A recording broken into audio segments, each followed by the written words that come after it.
Kilagyurig pa ang pananganak, panimbanal na Espiritu. Amen. There is healing in attention giving and even quality time. Mipaldan ka nung ating kambi atensyon kareng pasyente mo, kareng kaya kang estudyante, kareng kaya kang susopan, kareng kaya kang anak.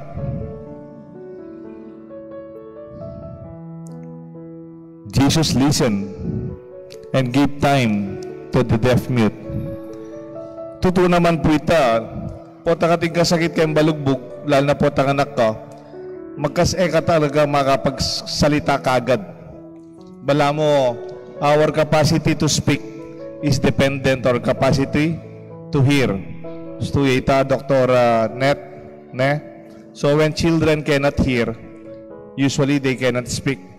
Pero ng anak ng kaya lagad magsalita, pota, kaya makaramdam. Mapangeni, today we have hearing aids. We have surgeries to help the deaf.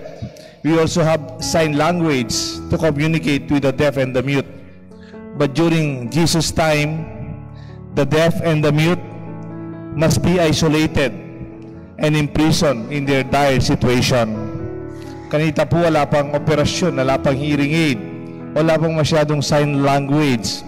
Siguro makalunos na rin maklak ang poreng pipi. Bala mo makakulong lalalang dramdaman nila makapagsalita. They cannot hear and they cannot speak to communicate. Hence, many times they are avoided or disregarded. No one must be paying attention to the deaf and the mute. You speak to them, they don't hear you. They speak to you, they don't understand them. Jesus came and touched the ear and the tongue of the deaf mute. This must be an experience of intimacy and care, not rejection or avoidance.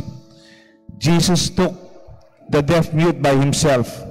He gave attention, affirmed and valued by Jesus even before he was literally healed physically. E paman mipaldan ing maklakang pompipi, bala mo penamdamanan na ing atensyon at lugod ng Diyos. Jesus took him by himself away from the crowd. He put his finger into the man's ears and spitting and touched his tongue. Nga na pong Mark Twain, meto yung American writer, kindness is the language which the deaf can hear and the blind can see. Potang maganaka daramdaman da rin ang gyaring maklak at akakit da yan ang gyandeng bulag.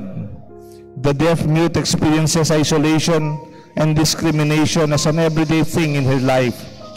When Jesus came and gave individual, personal, intimate attention to the deaf mute, it must be a new experience of being affirmed and being valued. As if it is more than the physical healing, was the experience of importance as a person.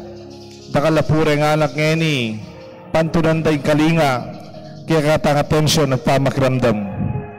To give healing attention is to listen. To give time as an expression of compassion. Note 100% attention, not 1/2 or 1/4 attention because of our multitasking. Ramdam ang pagmamahal na napinitang kaluguran ko. Kanita ting meto nga pari, miyasay niya ang iles. Kay ba't pinulaut na niya pong Archbishop dela na yata seminaryo. Kay ba't adapuret ang EMDC ka rin na po rin taga Pisamban. Padya rin pari nga ito, ramdam ang kanyang pagmamahal. Maramo ramdaman mo yung kayang lugod, kareng kaparan ng tao at kareng kaparakyano. Alienation and devaluing experience of the masses. They are unrecognized, they are lost and unnoticed, especially the poor. Sa mga Pilipino, kapag tinatanong ka, kumusta ang iyong pakiramdam? Usually it's not about the hearing. It's not about what you hear. Kumusta ang iyong pakiramdam? Maaring tinatanong ang kalagayan ng iyong katawan kung may sakit o kung ano ang masakit. Pwede rin nagtatanong sa nararamdaman ng kalooban o nangyari sa buhay mo o ano ang nararamdaman mo sa iyong kalagayan. Kumusta ka na? Anong iyong pakiramdam? They are healed by attention. one-on-one sa CLP, sa CLSS. Nung ako'y nag-charismatic sa Immaculate Heart Charismatic Community, kasama sa series of the CLSS before baptism, kung di ako nagkakamali, mayroong one-on-one. May upo sa'yo, pakikinggan ka, gusto mong umiyak, gusto mong magkwento, gusto mong magpalabas ng problema, may makikinig sa'yo. I think last Sunday yata nagkaroon ng one-on-one ang ating mga participants ng CLSS dito sa ating parokya sa Immaculate Heart. 18 yata yung participants natin from our parish. That is healing. That is helping. Kasi nararamdaman ng pagpapahalaga. Kaya kung minsan, di ba, may mga bata, tawag natin sa kanila, KSP. Ano yung KSP? They desire attention. Kulang sa pansin. Kaya kung kulang sa pansin, makukuha na lang yung pansin sa, siguro, dyan sa barangay hall, ganon. Magkakaroon ng gulo. O kaya sa eskwelahan, sa principal's office, ganon. Kasi nangangailangan ng atensyon yung bata. Kung minsan, meron nga yung ADHD, attention deficit. That's why they are hyperactivity disorder. There's deficit in the attention given to them. They will get your attention, and they are healed by the attention we give to those who need it most. Jesus healed the mute and the deaf, and he said, be open. The healing words of Jesus are also addressed to us para sa atin. Maging bukas ang isip, maging bukas ang kalooban, at ang hindi pinapansin. Being open to be addressed, to be including others, to be open to include and welcome others. Do not shut the door or opportunity to participate and to have the chance to engage. This must be the basic human need to feel and to know that you belong, that you are important and you are valued as a person. Malakas ang pakiramdam ni Jesus sa pangangailangan ng bingi at ng pipi. Kaya nga po siguro kahit nung Jesus, nung may gutom sa mga tao, yung 5,000 na pinakain niya, feeding of the 5,000, feeding of the multitude. Siguro si Jesus napaka-sensitive ng kanyang pakiramdam. Di ba pag may gutom, nararamdaman mo yung tiyan walang laman? May sound yung tiyan pag walang laman. Pag sensitive ka, alam mo, gutom ang mga taong ito. May isang libro, ang title ng libro, 5 Love Languages. 5 paraan kung paano mo masasabing yung pagmamahal. Kunin ko lang yung number 2, kasi 5 ito. Yung number 2, sabi niya, gusto mong magmahal? Spend quality time. Give 100% attention. Ito yung pagmamahal. Yung pagmamahal, hindi lang yung red roses ngayong Valentine's or chocolate ngayong Valentine's or gift-giving. Ito ay atensyon na binibigay, oras at panahon. We become better persons when we are open to each other, when our attention empowers and heals the isolated and the deprived. Then, when we can care and work for others for a higher mission, you are also healed in the process. We all have our own problems. We can dwell in our personal problems or the problems of the world. Pero makahalaga mo rin na makisalamuha sa kapwa, makaramdam ng pagpapahalaga sa kanilang pangangailangan.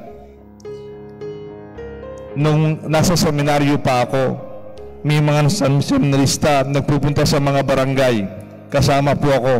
Ang tawag doon, immersion to communities, to their experience and first-hand realities, and realize the situation outside the world of the seminary.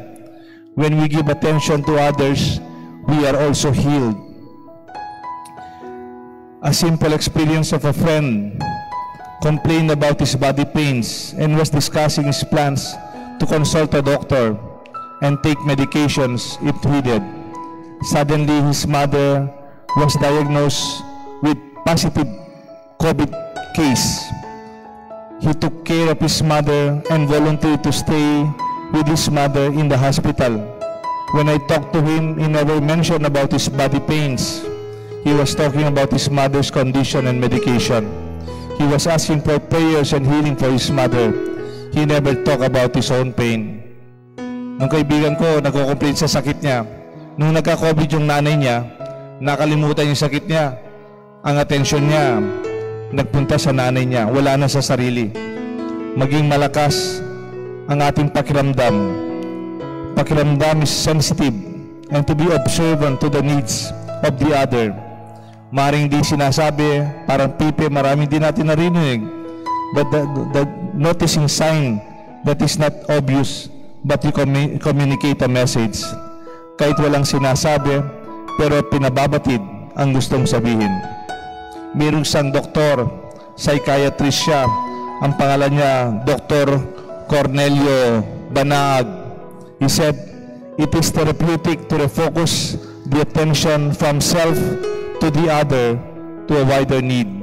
Gusto mo magkaroon ng therapy sa iyong sariling sakit at pangangailangan? Therapeutic daw yung iwanan mo muna yung atensyon sa sarili mo at pakinggan mo ang pangangailangan ng iba. That is also healing and therapeutic.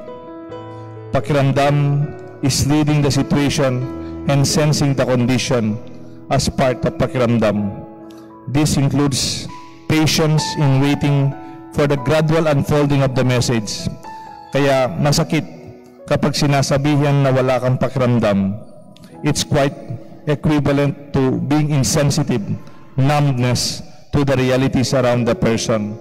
Ito po ang ating mabuting balita. Naway matuto tayong makinig, matuto tayong magsalita para sa pangangailangan ng iba. Let this be our good news.